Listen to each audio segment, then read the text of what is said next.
I'd like to introduce our speaker this evening, whom we're all very proud of here at OISE and whom I've always looked up to as a model and a mentor since before I even came here, because we met before I even came to work here when you interviewed me for my job.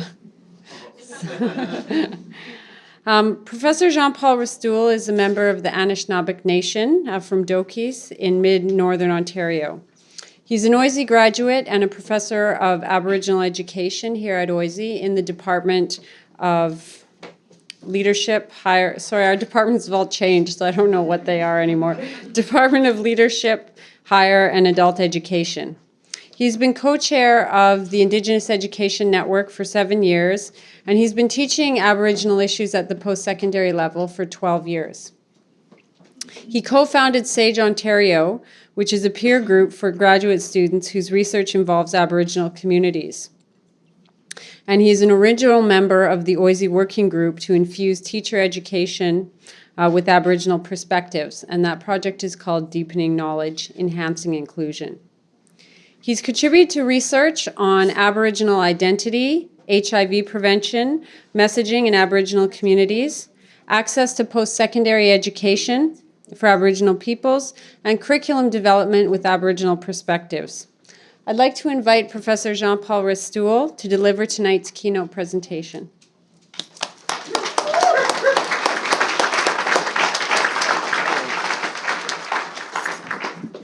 Miigwech. Wena Bojo. Jean-Paul Restoule Nanishnikaz. Wajashk Nadodem. Wakinganut Minasing Nadonji. Nishnaabe and Dao. Wayminagoshi and Dao. I just want to say miigwech for that opening song, the Wayne Bojo song, and those words. Kat, thank you for opening in a good way, and for the youth here and that presence that's here, and that reminds us what this is all about, the importance of this, what I'm talking about today, and I hope I'm actually going to make some sense today. I'm worried about just the short amount of time we have and so many issues that are tied in with Indigenous education and learning, and also how I see this as a gift for all of humanity. I don't see this as something that only Anishinaabe can have. There's aspects of it that's true about, but I think that this really is a gift for everyone. And so I do want to get that across as my main point today, is that the teachings of Anishinaabe are valuable for all of humanity. But along the way, I want to talk about what is Indigenous education and how it's become talked about in so many different ways, some ways that are completely contradictory. And so I want to go through those muddied waters and confuse everyone, and then hopefully clarify a few things by the time we come to questions and answers. So there will be some time for Q&A if I actually, get to it. So let's jump in. I want to share with you some startling facts that I saw from Sean Atleo, and that is that a First Nations youth is actually more likely to go to jail than graduate from high school. And another one that's often talked about, this education gap, is that the high school graduation rate for First Nations youth is just 36%, or about half of what it is for non-Aboriginal Canadians. So the question then, obviously people in our communities really care about this, but the question is, why should Canadians care? And I want to talk about at least 4 reasons I think they should care. There's many others, but like I said, there's not a lot of time today. So this is just a beginning, and I encourage you all to learn more after this talk too. So one of the reasons I want to highlight is that Canada's future potential does depend on Aboriginal people. It's just a demographic fact. Aboriginal people are growing at such a great rate. It's the youngest and fastest growing segment of the Canadian population. More than half of the Aboriginal population is under 25. And, in some regions like Saskatchewan, you can see that the projections are such that they're going to be a majority population. 36% of the population is expected to be Aboriginal by 2026 there. In Manitoba, the proportion is expected to be 28%. And Don Drummond, chief economist for TD Bank, and now a public policy fellow at Queen's, has said, we're only 7 years away from 30% of the school-age children in Saskatchewan and Manitoba being Aboriginal. That's just absolutely staggering. I don't think we've reckoned with that, with how that could and should shape the economy. Of course, he's going to have an economist lens on this, but it is true. If we think about those first stats that are up there, what are our choices? Do we want to see these large Indigenous populations become the next scientists and teachers and healthcare professionals who are serving our people and serving Canadian populations as well? Or do we want to see our prisons growing, seeing the incarceration, seeing Indigenous gangs? So I think it's very important that we address this demographic reality. Another reason why Canadians should care is that we have seen how the world is in environmental crisis. Indigenous knowledge, which teaches us about relating with all those beings. Jackie talked about being kind to everyone and everything. I mean, that is part of Indigenous ways of knowing. It's needed now more than ever. If we can start to come close to approximating that Indigenous ethic of our own people taking up that ethic again and leading the way for all Canadians to take up those ways of relating, then we can start to move along that path of being in good relation with our waters, with our earth. So, as Jackie was saying in that opening, Indigenous people have always had this knowledge of how to live well and closely with the earth. And renowned Tewa Pueblo educator Gregory Cajete has said that one of the defining characteristics of Indigenous education is that it is inherently environmental. So when we enter into our understandings of Indigenous teachings, no matter which First Nation we're looking at or talking about, there is going to be a sense of that close relationship with ecology, of relationships with all beings, that everything is interconnected. And seeing the whole instead of reducing things to their parts. Another reason I think it's important for Canadians is to uphold social justice. And Canada is recognized internationally as a strong protector of human rights, but as we've seen, and I was going to say in recent years, but it's going back quite a few years, it's been pointed out that the track record at home is not so great. The treatment of Indigenous peoples, it leaves much to be desired. We've seen it in Amnesty International reports on missing and murdered women, United Nations reports on sexism in the Indian Act in the 80s. So there's a history of this. And if we look at some of the life demographics and statistics, it's kind of bleak. I don't like to usually play the Indigenous people as victims card or things like that, but it is important to remind ourselves every once in a while that this is contributing to the challenges in school achievement as well. Life expectancy for Indigenous people is lower, illness is more common. We see social problems from family violence to alcohol abuse more common among Indigenous communities as well. Suicide rates 5 times higher than the general population, and among Inuit, it's the highest in the world. The homes of Aboriginal people, and this came to light a couple years ago with the case of Ottawapiskat, when we saw the housing conditions, the flimsy, leaking, overcrowded, mold-infested homes on mini reserves. Water and sanitation systems more often inadequate than in neighboring Canadian communities. We also know that Something like 116 out of the 600 reserves across Canada have a boil water drinking advisory. So we certainly see a higher unemployment rate. And again, that stat about the numbers that are overrepresented in Canada's prisons. So we need to address this issue. As Canadians who care about equality and equity and social justice, it behooves us to address these issues. The other thing, coming right down to education and schooling and so forth, Canadian education is incomplete without Aboriginal perspectives. I don't know how we can look at any subject area, and if we don't consider an Aboriginal perspective on that knowledge, that we have a complete understanding of what can be known about what that is. For instance, geography.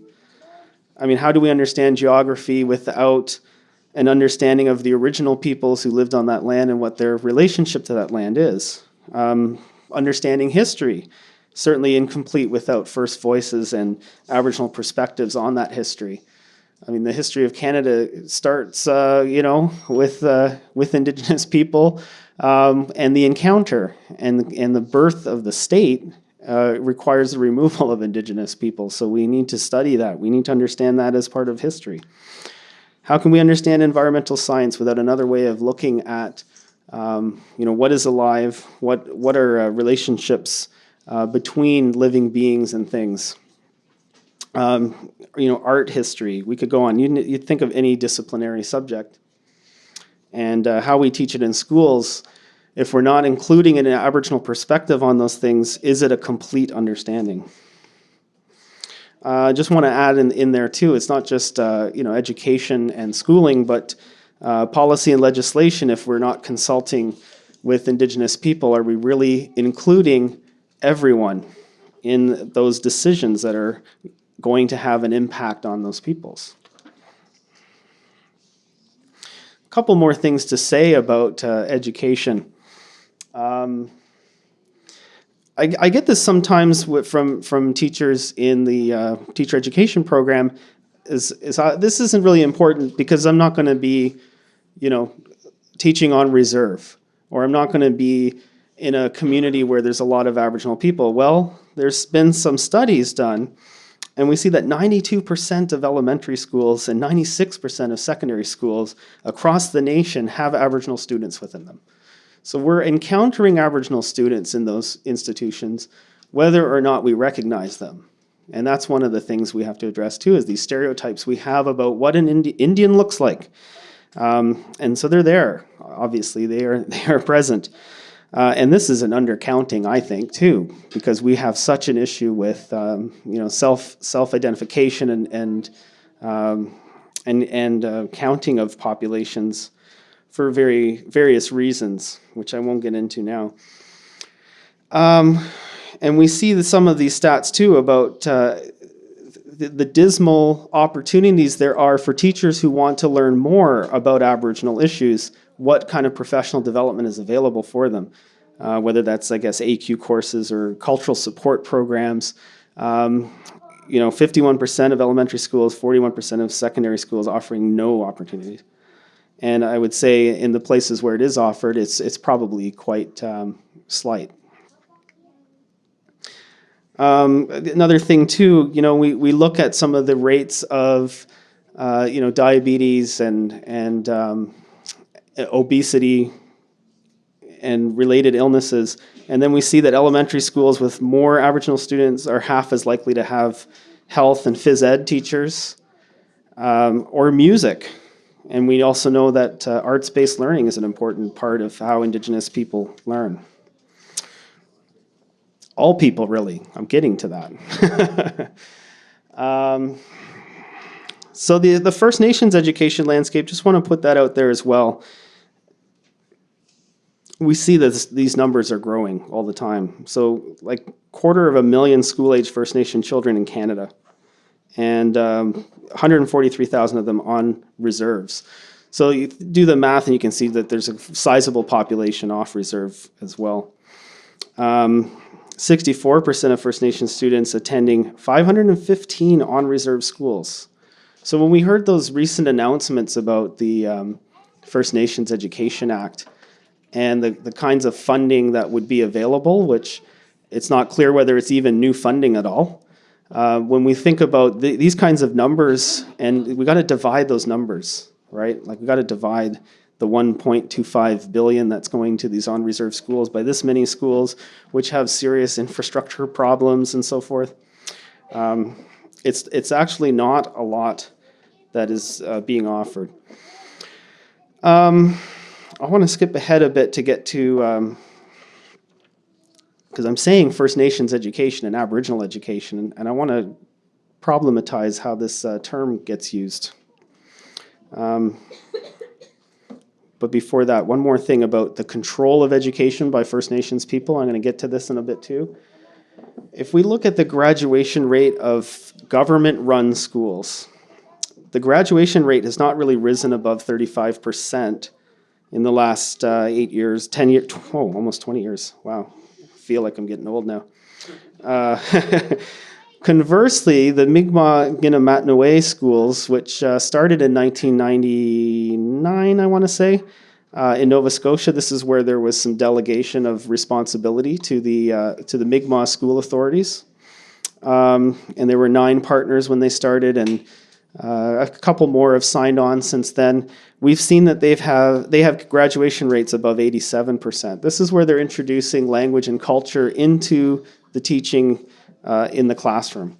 So they're definitely addressing the the self-esteem and awareness of cultural heritage that was missing in schooling before, and they found with that addition, it's actually supported the learning so that you see mainstream levels of or measures of achievement and success rising in those communities. And this is in schools. Like we could talk about getting out of schools and what kind of successes we could have there.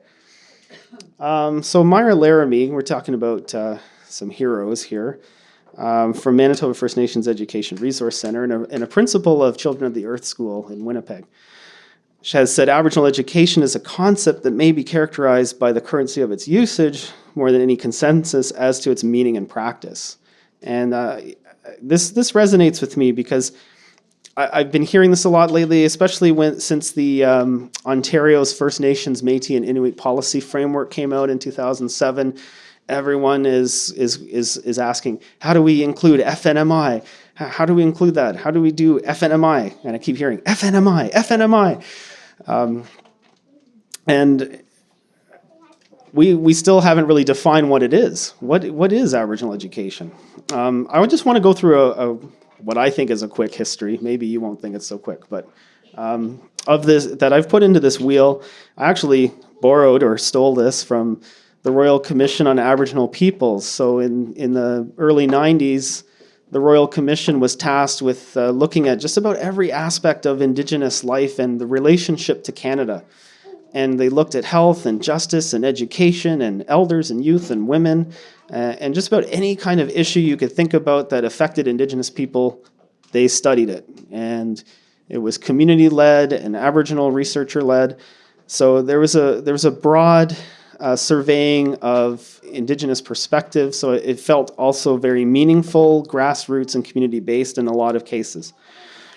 And so they organized their entry into any of those issues in this way. We took a medicine wheel model and looked at in the east direction, what were things like in this area vis-a-vis Indigenous life before contact with Europeans. So what would education have been like? What was it like in the early contact period? How did it change after contact? And then there's this dark colonial period, which is not to say it's over just because we transitioned into the north after that, but that there was a period where it was extremely intense, and those other characteristics that were also carrying on from before contact and the early contact period were largely underground, marginalized, very much a resistance movement. And they are now starting to blossom again in the contemporary moment. So in the contemporary moment, we actually have all of those elements of the 3 prior movements or moments in Aboriginal education history all kind of present at the same time. And so I'll explain a little bit about what I mean by that. So keep this in mind. We move in from the east, or that yellow door, and we move around the wheel this way. So prior to contact, the teachers were Indigenous. The content was Indigenous. The learners were Indigenous. It was in the language. I think that's very important to note as well, that the instruction and everything was in Indigenous languages. And perhaps I would even say multiple languages, because the people were certainly relating with neighbors and knew many languages at the time. Why is this significant? It seems kind of obvious to even point this out, right? But Indigenous education comes to be known as something quite different about 300 years later. Some other characteristics of the time before contact and the way that teaching and learning took place.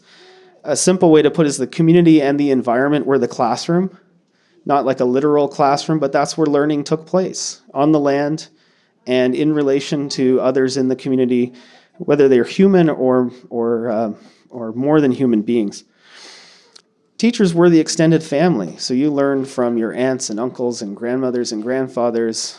The communication was very high context. Because everyone knew everyone, a lot of the teaching and learning could be tailored to who was there learning this, whether it's a skill or a piece of knowledge or wisdom about a plant or water or something that is in the environment. And that's going on in the language through storytelling. So narrative is an important part of the transmission of knowledge. There's learning by doing. So how do you learn how to do or how do you learn about something? You do it. The best way to kind of figure out how to pick the sweetgrass is to go and do it. People are learning through ceremony. There is an apprenticeship system that is taking place with some kinds of knowledge. Maybe the uses of medicine requires an apprenticeship. The knowledge also flows through clans on the west coast through moieties. And the knowledge is gendered as well. So women have knowledge that they share with women. Men have knowledge they share with men. And much of the learning is taking place in a multi-generational way. Another thing that's not on here, but I was reminded of it earlier tonight, was how important modeling was in Indigenous teaching and learning. That people looked to the role models and they followed the example of those who were doing things in a good way, and others would point that out and they would also be following them. So there was a way of kind of recognizing the right way to do things, the right way to be, the right way to act, and that would be followed. So what happens in the early contact period with Indigenous education, or what's called Aboriginal education? You still have, I just want to point that out first of all, you still have the same model happening in the communities. There's still Indigenous teachers teaching Indigenous knowledge to Indigenous learners. But now that there are newcomers on the land, you also have the possibility that there are, and I put native because it actually fit in the columns. I'm using it interchangeably with Indigenous or Aboriginal. I should just put that out there for clarity. You have native teachers teaching native content, but the learners could be non-native. And examples might be, how you want to know how to live on this land? This is the kind of shelter you need to build to survive this winter. This is what you can eat. This is what you better not eat. And so this is the kind of knowledge exchange that is happening in that early contact period. And you better believe those non-native learners respected that wisdom and knowledge, because if they didn't, they would die. So, drink this cedar tea. It'll help your scurvy. Okay. Very important to be following Aboriginal education, wisdom, and knowledge at this time. At the same time, Indigenous learners wanted to learn non-native content from non-native teachers. And some of the areas that they were interested in included timekeeping and literacy. There are accounts in the Jesuit relations about the interest that Native peoples were showing in the Bible because of the magic, writing in there. That these two priests could look at the same book, not talk to each other, but get the same kind of thing out of that book. That's magic. They wanted to understand that form of literacy. It's not to say there wasn't literacy here, but it was a different kind of literacy. But they were interested in learning it, and they said, teach me about that. And so that continued. That started then and continues to today. The ways of survival bit, I mentioned that, was something that the non-native learners wanted.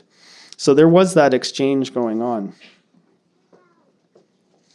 Now we talk about the colonial period. So what happens, with the rise of residential schools, and it could have gone a different way, but that was the way that was chosen by a number of administrators as the favored approach, because one of the goals was to kill the Indian and save the child, as it was famously said. And so what you see now is, although this model is called Indian education, you have to see it as completely different from what characterized, Aboriginal education prior to contact. Now all the teachers are non-native, all the content is non-native. And in fact, you're punished for trying to articulate any of that Indigenous heritage or use your language. The learners are the only thing that's Aboriginal about Aboriginal education in this period. But of course, that's what is trying to be removed from their identity. So we see these kinds of characteristics of Aboriginal education in the colonial period. And, it was called Indian education. Institutions located remotely from the communities as a way of distancing from families, from the community. So again, you see this kind of almost a polar opposite to that eastern doorway, where the community was the classroom. Schools managed by Canada but run by churches. So you don't see community control here. You see control from European institutions. Non-Indian teachers, I mentioned that, and I have to say, in many cases, not always with the best, credentials. But they were willing to be there, and so that's what mattered more. And this is sometimes how some abuses could continue, unchecked, because so many schools needed these teachers and they could move around. There's the discipline of routines and the clock, sticking to very rigid timetables that's introduced. Segregation by age and by gender in the learning. Half of the day spent doing manual labor, not academics. And corporal punishment for cultural expression. So if you tried to do that smudge in the schoolyard, or if you spoke your language, you could be confined in a closet or have your tongue pierced with needles. Malnutrition. Again, this is the government-run, underfunded schools led to the poor living conditions and led to Dr. Bryce's report, which said the shocking conclusion that more than half do not survive to graduate. So that's really interesting language. More than half do not survive to graduate, he's saying. So they're dying because of the malnutrition, but also the living conditions that allowed things like tuberculosis and other contagious diseases to spread rapidly through these institutions. And of course, you were required to attend the school. So the RCMP could show up and read that aspect of Canadian law that gave them the authority to remove the child from the home and take them at the age of 4 or 5. And so that this is all part of that colonial period that we see as a real, inversion of what characterized that pre-contact period. So in the contemporary period, this is not to say that colonial aspects of education have disappeared. In fact, many of them are still with us. but so are those other elements. All of these things carry on. But one of the things that happens as a response to residential schooling, because you could see how the community had so little control, and the parents were, the very mandate of the schools was to remove children from parents and from families and so forth. So that when Indian Control of Indian Education comes out, which is this really key document in 1972, becomes a national document that's adopted by the National Indian Brotherhood, which is the precursor of Assembly of First Nations. The two pillars of that document are local control and parental responsibility. It's so clearly a response to that colonial period and what schooling was characterized by. So what they said we needed was local control and parental responsibility. And it also is, in that same period, some of those residential schools get taken over and turned into survival schools so that the language and the culture is taught in them. Some are just razed to the ground because of the memories associated with those institutions. But these survival schools and the intent behind Indian Control was to return to this notion of Aboriginal education as Indigenous teachers, Indigenous content, Indigenous learners. But I'd like to say that in the contemporary period, we still have many Indigenous or Native learners, again, need the room in the columns. Okay, so Native learners learning from non-Native teachers about non-Native content. That's still continuing. But we are starting to see, fortunately, that there are some non-Native learners who are seeking this wisdom out, and they're saying, why don't we have more Indigenous knowledge in the schools? Why don't we have Indigenous teachers coming into our classrooms? I'm glad to see that OISE is graduating some. We could do a lot better, but we are changing this. What are some characteristics in the contemporary period? Well, like I said, all of those things are kind of happening all at once. That's part of our, I never thought I'd say this, but I almost said the post-colonial moment. There's nothing post about it, but the awareness, I guess. Contemporary period, Aboriginal education, forging a new relationship. This is language that we're hearing now, right? About the First Nations Education Act and things like that. They're using that word, First Nations control. In 1980s, they started to delegate responsibility from Indian Affairs to some local bands, so that they could be the ones who received too little funding and had to figure out what to cut. And they called it local control, but really it was local administration, because they still couldn't control curriculum or human resources. Indian Affairs was still having the last say on hirings and firings.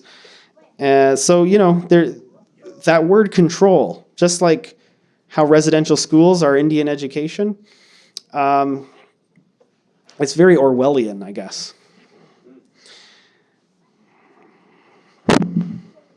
I don't know if I want to get too much into First Nations Education Act, although I have it here. I kind of figured there'd be some questions about it. I want to more focus on how Aboriginal perspectives can actually help all students. So it's not about addressing the Indigenous students, because that's kind of I think the underlying assumption behind some of the resistance we hear from people when we say we want to bring Indigenous perspectives into teaching and learning, or we want to infuse curriculum with Aboriginal examples. They say, well, there's not really that many Aboriginal students that we're dealing with, or there's not many Aboriginal teacher candidates. And it's more that these things are good for all students. And let's see how. Oh, I got the little Ken Robinson quote, because everyone loves Ken Robinson, right? Sir Ken Robinson, if you've seen his various TED Talks, they're wonderful. But, he says, many highly talented, brilliant, creative people think they're not, because the thing they were good at school wasn't valued or was actually stigmatized. So we see that also with Indigenous gifts. It's not always valued in the school settings. All right, time for bingo. I actually don't have bingo cards. I should have had bingo cards. But this is edge. Yeah, I know. That would have got them excited. Look at them. Did you say bingo? Okay, educational buzzword bingo, that is. So on the next slide, I'm going to show you some of the approaches that have been found to contribute to overall student success in equitable school systems. So these are kind of like best practices, but they're buzzwords that are being used about like the latest innovation in addressing student attendance or student achievement or student success. And what I find when I look at them is I say, those are all the things that characterized pre-contact Indigenous ways of teaching and learning, highly congruent with traditional education. And so I want to say that it's good because they actually help Indigenous students, but they also help all students. It's just like, let's acknowledge where it came from. So here's my bingo card, and I know it's only 4 rows, but so look at some of these things. Differentiated instruction. I mean, that's clearly taking place in the pre-contact period. Project-based learning, or working on a project in a real-life setting or example, or service learning I could have put up here is another one I'm hearing a lot about. But when I think of Indigenous teaching and learning, that is service learning. Watching Cohen and Taylor go around doing that smudge, I mean, that to me is that in practice. Holistic learning, so looking at the whole and how things are interconnected and interrelated, as opposed to reducing things to their parts and components and understanding them that way. Clearly, Indigenous. Place-based education. I don't think I need to even say anything about that, but experiential learning. So you remember I said at the beginning, learning by doing. Indigenous folks were obviously doing that. And that's not to say that Indigenous people own this before Indigenous people anywhere else in the world. I think that what the problem is we've all strayed, all our peoples have strayed from the wisdom that exists when we were much closer to our Mother the Earth and understanding all of the things that flow from that. So if you start with that earth-based worldview, a lot of these things just are somewhat inherent or natural to starting from that basic fact. Arts-based learning, obviously Indigenous people were using arts to convey ideas, to communicate, to use as literacy, and so to see the studies about how arts-based learning actually improves Indigenous student retention and achievement is, again, you kind of wonder, did you have to do that study? Character education. This is one I've been finding very interesting. Is about, I just started noticing it about 5 years ago maybe, that I kept hearing character education all the time. And I thought, this sounds like our 7 grandfather teachings about how to live in a good way, how to walk the path in a good way. Was what they were calling character education, is that we learn those things. So the family engagement, DPA under the G, DPA, daily physical activity. I kept hearing people saying DPA, and I was wondering what they were talking about. And I said, daily physical activity. Well, if you were an Indigenous person and you had to gather your food plants or you check the trap line, that's DPA right there. Collect the water, go get the water, that's DPA. So it'd be nice to kind of integrate all those things again. It would address some of those problems that I had up on that slide earlier. And then I put all the multis down there on the bottom, multi-age learning and multi-generational learning, multi-sensory instruction, the idea of using all of our senses and mixing up, not segregating people by age, but seeing what happens when an older young person is caring for other youth that are present, and the kind of mentoring that happens in those kinds of settings. Obviously, lifelong learning. Indigenous education has always been about cradle to grave. We're always learning. We never stop learning. So, anyone get a bingo? Bingo right there. You win a prize. Just to talk about some evidence-based research. So let's throw that in there too, because where's your evidence? Well, I'm just going to highlight something that came out of Manitoba.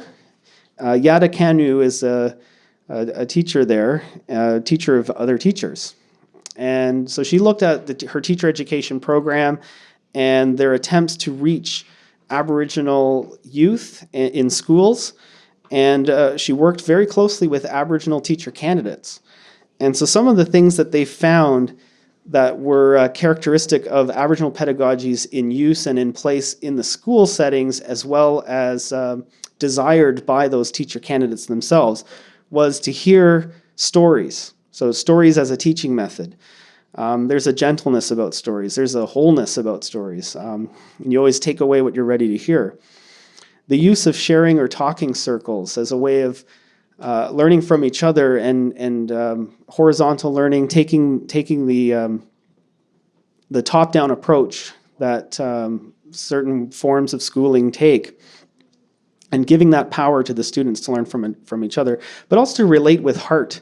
So relating in an emotional way as well, which is about balancing those aspects of being that are part of all of us. Ken Robinson talked about what we're building as little professors in Western schooling.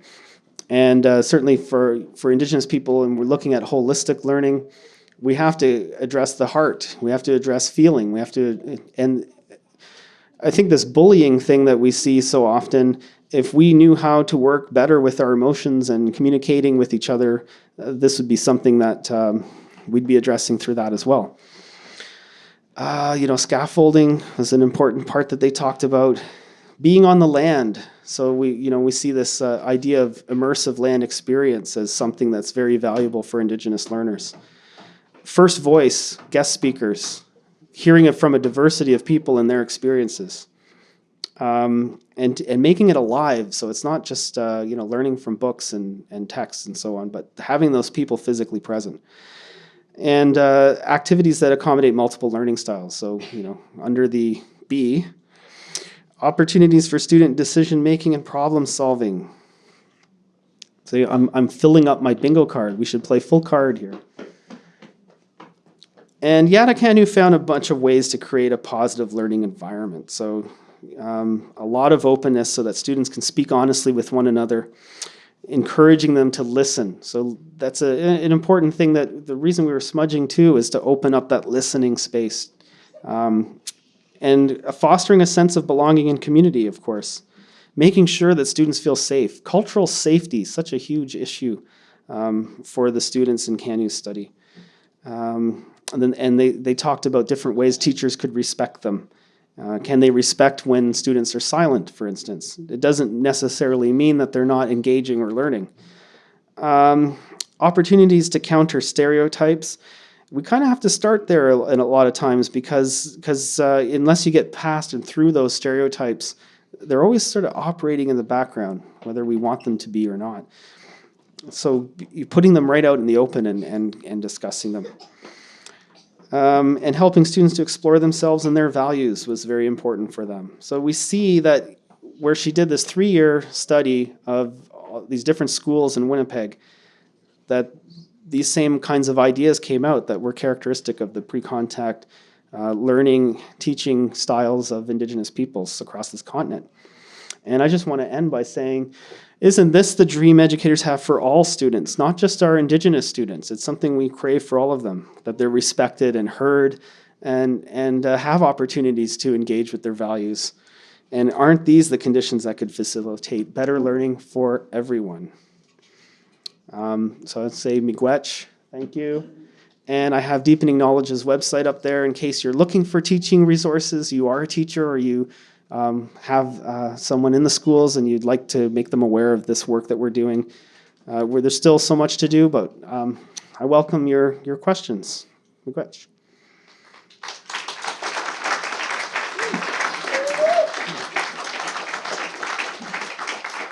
Thank you. I took part in your MOOC last March, and that was one of the most transformative things I've ever done. It was just a magnificent, intimate experience, and I can appreciate the time you spent, real time, and it was really an amazing course. Thank you very much. Thank you. And I'm wondering, can that be reworked to be as part of your website. So the Q&A, I guess, wouldn't be an element. It's so intensive as far as your own time and your assistant's time. But is it possible to work it? I don't know if anyone else in the room took it, but it was the videos, and there were tests at the end of the videos, and there was a brilliant assignment that was that had a rubric, and then you were grading one another's, and there were 25,000 people taking this course worldwide. It was, did you? Anyway, it was really amazing. But I'm just wondering if it could be just the videos and the tests or something on, because and the resources. It really was a brilliant course. Thank you. I really appreciate that. A few things I want to say about that. So first of all, this was OISE's first foray into MOOC land, and I think if I'd known how much work it would be beforehand, I'd still say yes, because it was a lot of fun too. But the course was called Aboriginal Worldviews and Education, and it was an attempt to kind of give an introduction to what the worldviews are and what implications they have for teaching and learning, and not just in schools, but in more broad community settings. And it was intended to be a transformative learning experience where you take the knowledge in, and hopefully it changes you. We were looking for real social change, and that all the people who took this course would become change agents and go out there and do great things. So it's still open as an archive, so you can go and view the videos and all of that. What you just can't take the tests and get a statement of accomplishment at the end. So it's all the content is there, and I think that's a lovely idea to actually repurpose the content outside of the Coursera platform. Coursera is the company that offered the MOOC, with U of T's name.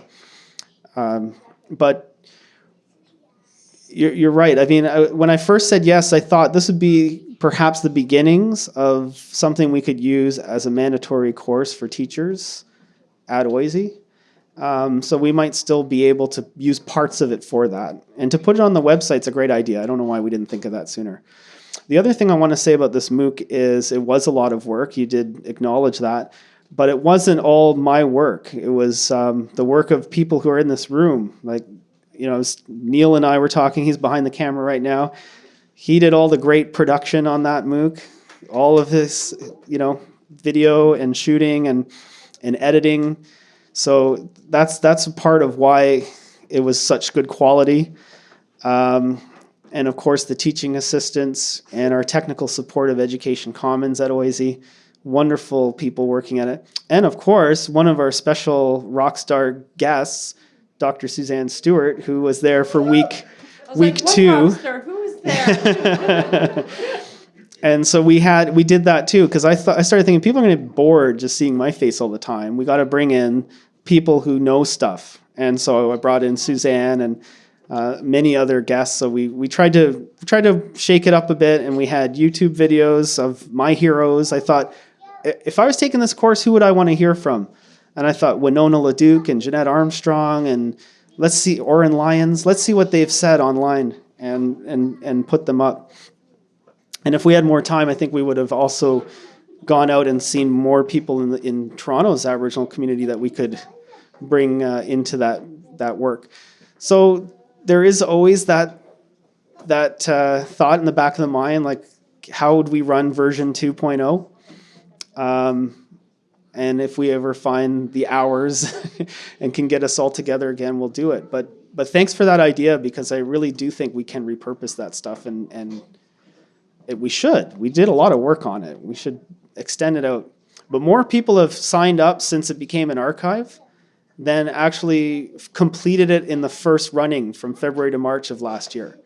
So obviously there's word of mouth and people are signing in. We've had 9,000 people take it, post-closing, and only 4,000 people finished it in the first instance. But that's typical of MOOCs. We were much Yeah, we were much higher participation rate than most other MOOCs out there. So we did, I think it was because we all did a great job on it, worked hard on it.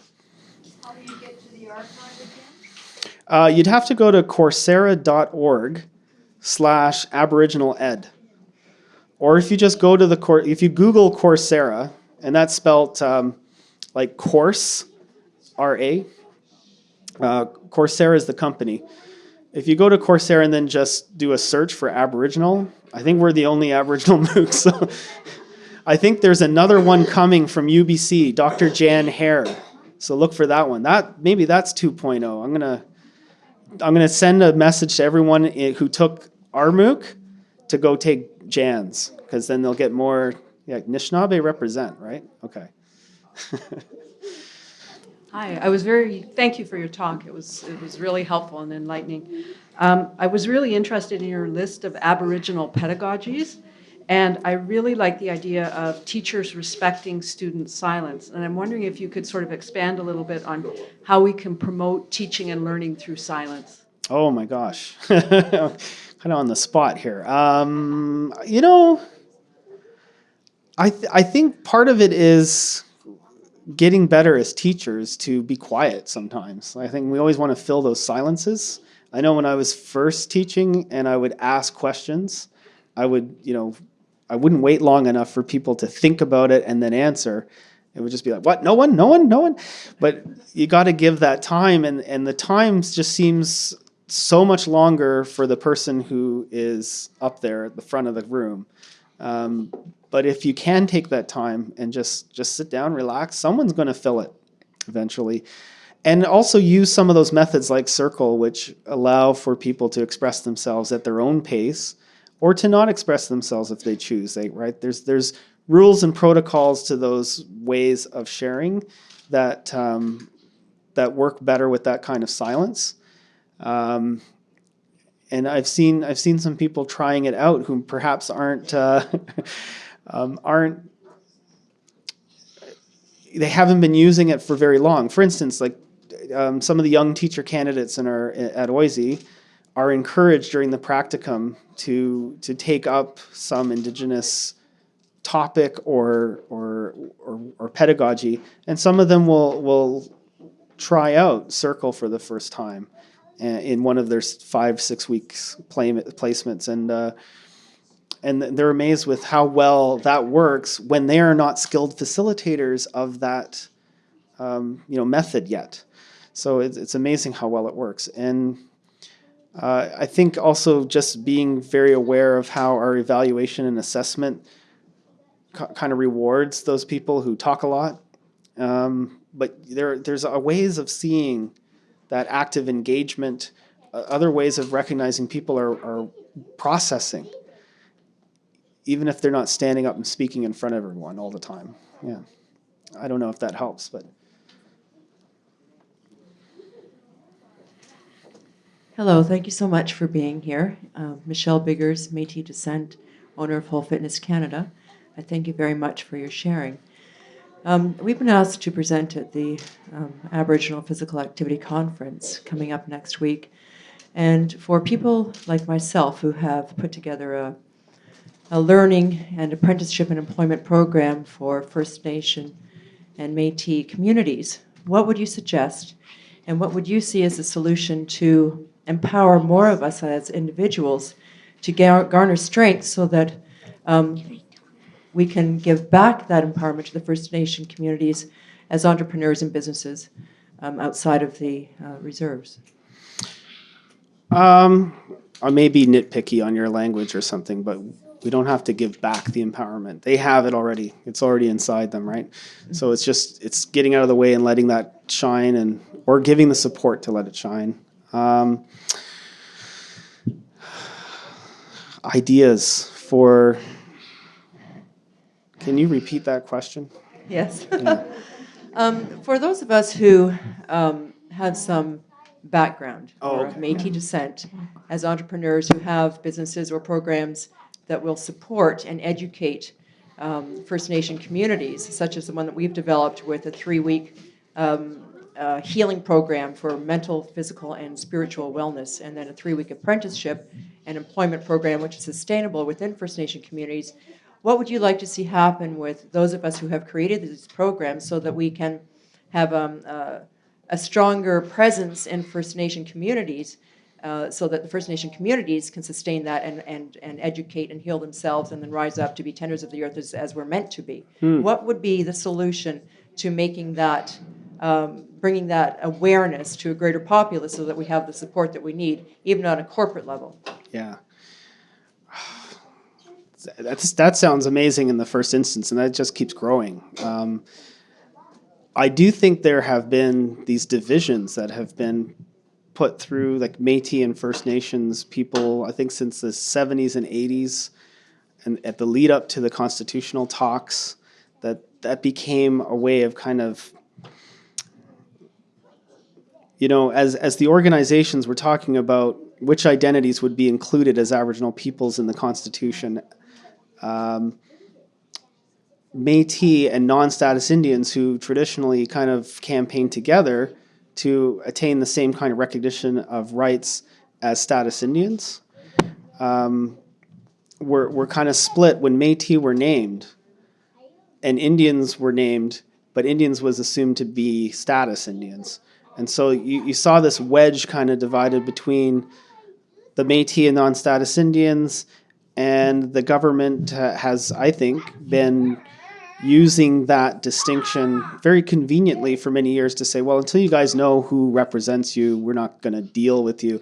And so Métis people actually end up kind of, much higher on that list of social ills that I put up there, because they don't necessarily have that direct line to some recognition of health funding or economic support that perhaps status Indians receive. And they're kind of assumed like, well, the province helps anyone who's, amongst those struggling populations. So the Métis are being dealt with there. But, with that long history of colonization as well, and perhaps even kind of more militant opposition from the part of the government in the Plains area, we've certainly seen that kind of disparity happen to a point where, even First Nations and Métis people have these kinds of suspicions about each other. And to work together in that way, I think is very important. And to think about those shared kind of Indigenous roots. What are they and how do we build on them? And, as these young growing populations are increasing, in number, but also in importance, that's a very important network to be tapping into as well.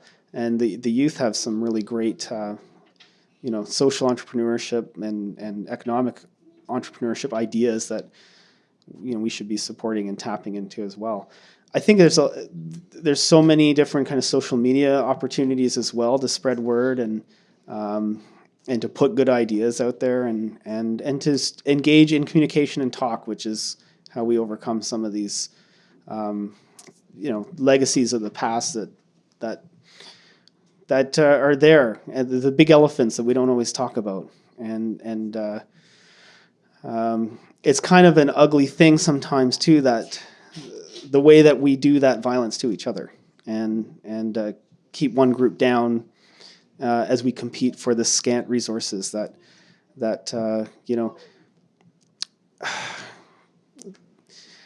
I don't have time to get into the whole treaty relationship thing. Take the MOOC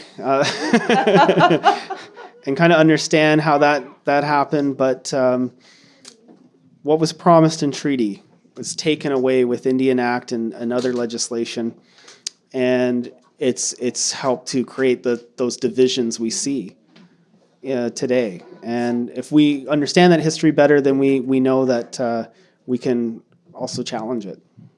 Yes. So I hope that helps. And Thank it's a you. big kind of... Thank you so much. Okay. We have another question at the front. Very cool, thank you. I'm a teacher who went through OISE about 7 years ago, and I came to First Nations awareness because in my first practicum, I was asked to teach First Nations, and there was not one child who knew a thing. And I had the good fortune to do my internship at First Nations School, which really changed my life and helped me educate my daughter, who has some heritage, and really transform me spiritually. One of the problems that I see is the Ontario curriculum. I was horrified at that time to find out that the first time you are obligated to mention First Nations was grade 6. It has changed slightly since then. I'm a kindergarten teacher, and we talk, and we learn together. It's possible to do at every level. What suggestions do you have for a way to begin to transform that? I mean, there's so many people who read the great fiction. There's so many people who educate themselves. I'm constantly reading history. I want to know from Aboriginal perspectives. I teach my children. How can we transform that curriculum? It's such a huge problem. Do you have a beginning point that teachers I can network with, that we can begin to see that? Yeah. Well, you just did it, right? That's what I tell the teachers, is that you don't have to wait for the curriculum to tell you to do it. You can just do it. And the curriculum is so, I think, broad, really, that you can kind of do anything with it. I just feel like it's a matter of creativity sometimes, and sometimes a bit of access to resources, which is what started the whole Deepening Knowledge project. I'm pointing at the go there, and it's not even complete, or I don't think it's as comprehensive as it could be, but it has a number of resources for grade levels from K to, I think we go up to 12. And we have books that we suggest are appropriate for different age levels, and you can work them in and stuff. But I've always felt like it's something you can do in advance and then tick off later. Like you can start to bring in all the Indigenous perspectives with stories, with visits, with songs, with giving the kids access to different YouTube videos, all kinds of stuff that's out there. And then you can kind of see later, did we cover off these expectations for grade 1? Did we cover these expectations for grade 7? And we can do it. We don't have to wait for it to say it has to be grade 3, grade 6, or whatever. Yeah, no, I totally agree. Yeah, I just also find that so many teachers will perhaps just be overwhelmed by the curriculum, and they will try to get those things in. I mean, even the way the grade 6 curriculum, I think the last expectation when I was teaching grade 6 was mentioning present day achievements.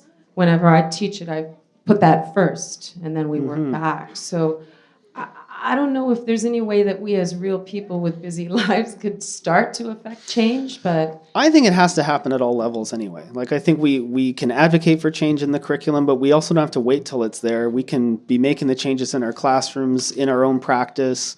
We can be going and supporting other teachers. There's this wonderful social network group called the Aboriginal and Environmental Educators Alliance, or Circle. So AEEC, and they're based in Peel region, but there's a number of subscribers from Toronto. I'm subscribing, and looking at the kinds of resources they share with each other, questions that they pose, and I think the network is over, last time I had any access to that info, it was over 300 people strong, and this is where teachers could come together and say, how do we do this? Like, or they could come with a problem, like maybe something happened, some racist remark is made in the classroom, and there's a spot to go and talk about it because other teachers can weigh in, and then you have also that support network that's so important when you're perhaps the lone person who sees it as an important thing to do.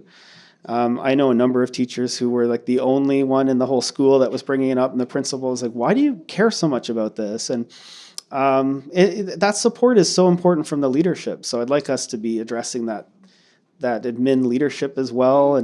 But I think we have to do it from all those levels. It only happens when the push is coming from below and from above, and that's one of the exciting things about seeing that policy framework, is that people did start talking about it. It's true that some really good stuff comes out of that, and some really terribly inadequate responses come from that stuff too. But when the Ontario College of Teachers is mandating certain things, it makes it easier for us in a teacher education program to then say, hey, well, they're requiring it. There's other jurisdictions that do it, other provinces that are ahead doing this kind of stuff. It starts to make it possible for us to have a rationale to do it as well. And I sat on all these different boards, and I felt like, okay, I'm sitting on the Association of Canadian Deans of Education's Accord on Indigenous Education, where it's saying you must do this in your programs. Then I'm sitting there at the program itself when we're talking about what other kinds of things do we need to do. It's like, I repeat what I just said over at ACTI, and it's like ACTI said we should do this. I can be talking about ourselves in the third person, but it's the pressures that are coming that enable us to open up these cracks and see the way in. So I really am glad you're doing the work you're doing too, because it's not easy sometimes. Yeah. I really like, no matter how crass the bingo card was, but the idea of laying out on one screen and then the next few pages where you were giving techniques that can be applied not just within the Aboriginal community, but as general techniques for teaching, which will make it easier, for example, for your First Nations students that are in the city schools, etc., for them to progress, because it will give them a way to handle it. But also it gives the teachers a whole bunch of tools, and they can say, this comes from this valued source, and give positive feedback in the area of First Nations education, which can be validated in the classroom with all students. And it can become a feedback loop. Instead of having negativity, have positive outcomes and feelings. Yeah, absolutely.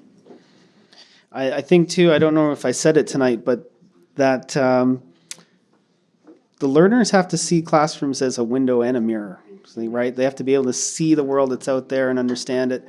But if they don't see themselves in what they're learning, they're not going to take it in. They need to see themselves there too. So that's a good way of acknowledging and validating, and all students will follow that. I've had some teacher candidates who have done that very thing. They go in and they do circle, and they talk about where circle came from, and some of them are kind of cynical and say, I don't think any of that sunk in. But I can't help but feel like the good association with that learning is something that's so valuable, even if they don't remember exactly what First Nation it was, or they just remember that this was a positive contribution. We had a kindy teacher who decided his way of bringing Indigenous perspectives in would be to make bannock. And so he made bannock, and he said, everyone loves to eat. They're going to feel good eating this food. And what happened is the school was something like 80% first-generation immigrants to Canada, and they all had a flatbread tradition. And so they were all kind of, this is like what we have back home, but maybe a little bit greasier. Sorry, I just threw that in. But the bingo thing, that was my little tricksterism. I always have to throw something like that in. We have one more question. Okay. Do you have time for one more? Yeah. Oh. Magical Nindunjaba.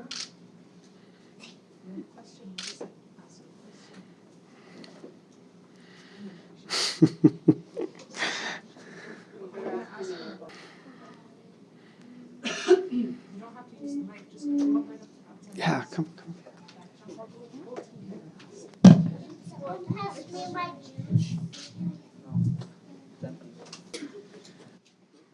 They always ask the easiest questions. How do you heal colonization?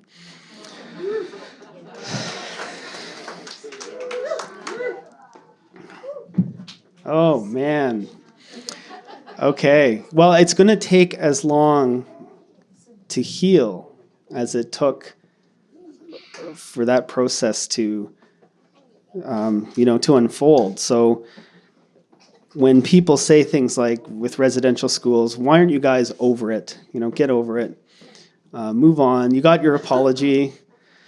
Well, the schools were in place for about 130 years or more, depending on which region you were in. And so for that kind of damage and that kind of language loss and that kind of violence to be done, I think we need at least 130 years to recover from it. And we're not getting anywhere near the kind of government support that was supporting those residential schools. So if we had the same kind of support for language recovery and stabilization and for protection of knowledge and ceremony and heritage, then we might still need that 130 years to get even close to where we were. So it's going to take time, but it's also going to take responsibility. I think every one of us has a responsibility to work at that healing relationship. And we all have a different relationship and position and role that allows us to enact that responsibility. We might be in certain workplaces or institutions where we can change things in a different way, or we can have conversations with our families and coworkers, and we're all in a different place for understanding what our role is in relation to that and figuring out what our place is.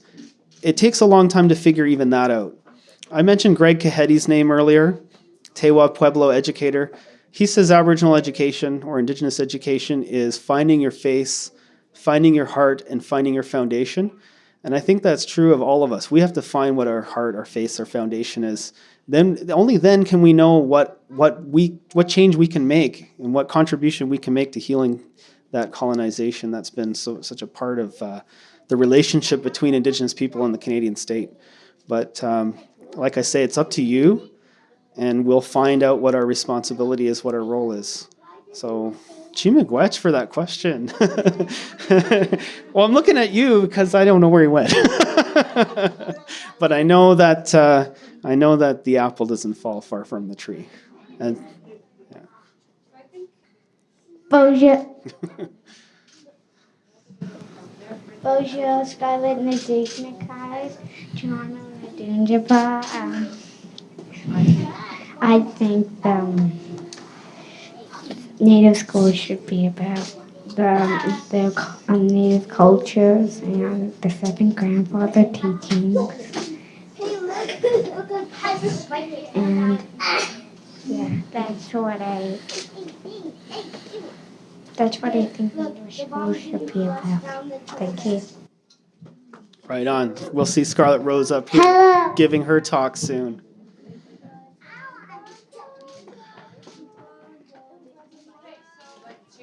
To thank Professor Restoule and to thank everyone for their wonderful questions and comments. And I'd like a big round of applause for Jean-Paul.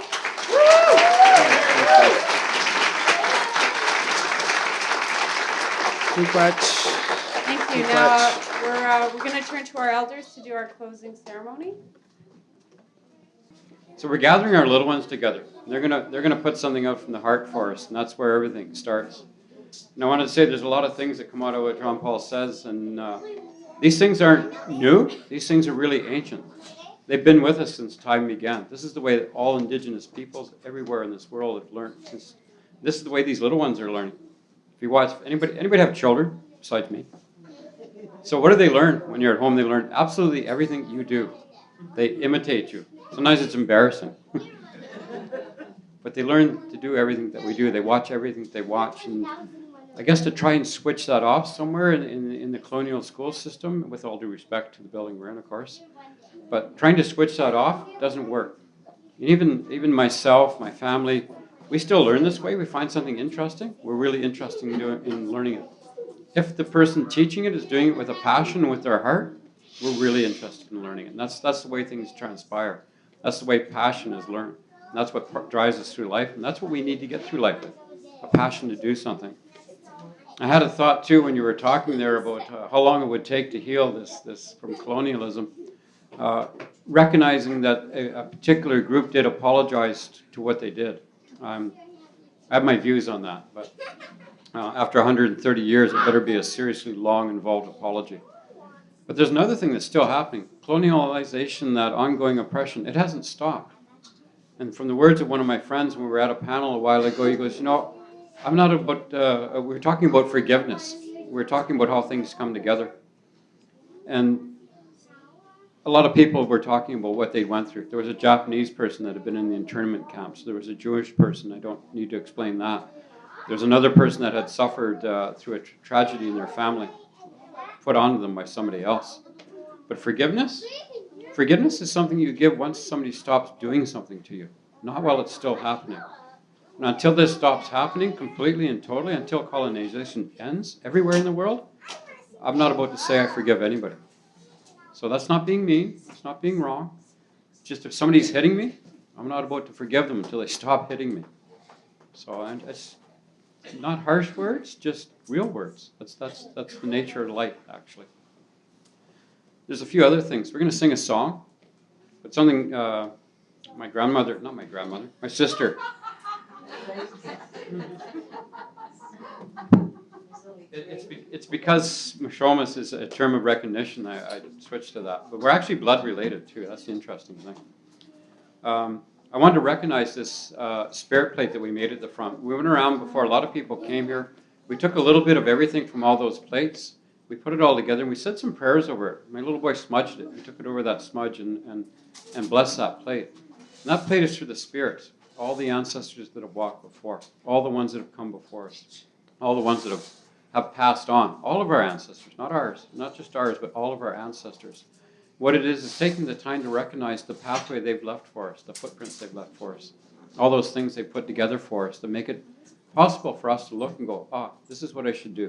This is who I should be. This is how we should walk, and this is how we should learn, to recognize that. There's things that have come before us that we need to keep those attached to who we are. So we put that plate together and offer to them as food, to keep that, to nourish that memory, to nourish that idea, and to nourish those ones that have gone on before. Miigwech.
And we have come to the end of our gathering, and we want to thank Jean-Paul for his teachings, even if they were written down on a piece of paper. So we're going to say thank you, and we'll do that. If y'all want to stand up, and you can close your eyes, and we can thank the 4 directions, all the wisdom that sits in those directions. We look to our Mother Earth, and we say thank you to her for everything that she gives us, the air that we breathe, the water that we drink, the food that we eat, and the medicines that we use all come from her. They don't come from anybody else. We extend our thank yous to the animals who live underneath our Mother Earth skin. All of the small animals, all of the bugs that live there. We say a big chimigwech to those turtles who are sleeping there. We say miigwech to the frogs who are sleeping there. We say miigwech to all the snakes, the nibigok with the ayat. Those are the ones that are there, snake people. So we're going to say that you can say miigwech. Gitchimigwech is one of the first and the first two most important words in our language is gitchimigwech. Meanwhile, Wayna Bojo. Wayna Bojo was the name of our first teacher. So we're going to look to the east. And we're going to say, Nahaw wapanong nakang gitchimigwech. Say gitchimigwech. Jawanong nakang gitchimigwech. Ningabi and nakang gitchimigwech. Giwed nung nakang gitchimigwech.